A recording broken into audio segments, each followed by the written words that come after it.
meron daw naging problema sa billing. So raw ng kampo ni Bianca na same billing with Mamagay. Man daw totoong pinapapantay kay Mamagay.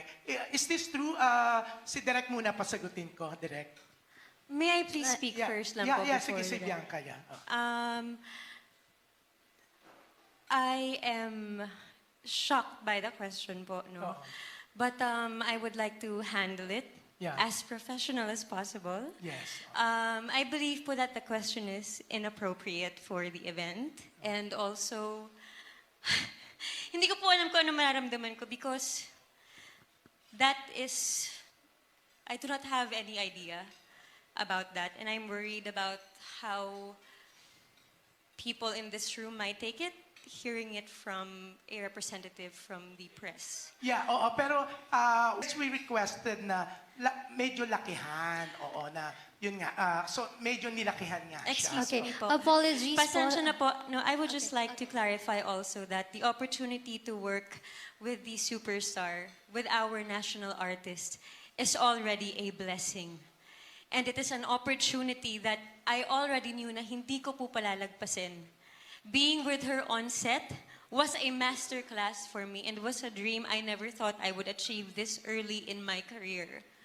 Kaya po, yung makasama si Miss Nora, that's already enough. Yes. Ako po bilang isang aktor, and the love that I have for my craft, and the respect that I have for myself and the industry, billing is not really, it's a bonus. It is something, I don't know, between internally, but ito pong question is something that I am not aware about. Yung makasama si Miss Nora, that's already enough.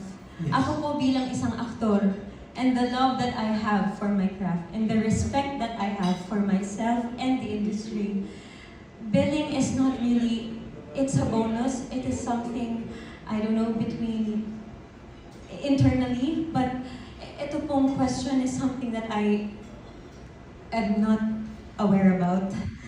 And bonus na lang po yun eh. It is a recognition as to how people see and respect the way I do my work. Pero dito po sa pelikulang ito na Mananambal, napakatagal na panahon ko pong hinintay ito na maipalabas dahil pinaghirapan po namin lahat ito.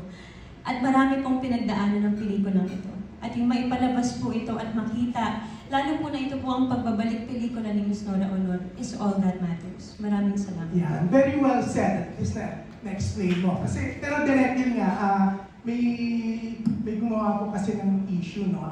Pero at least kanina si Tracy, nilinaw niya na it's not true. Pinalakihan, pero hindi pinapamantay with Mamagay. I think po,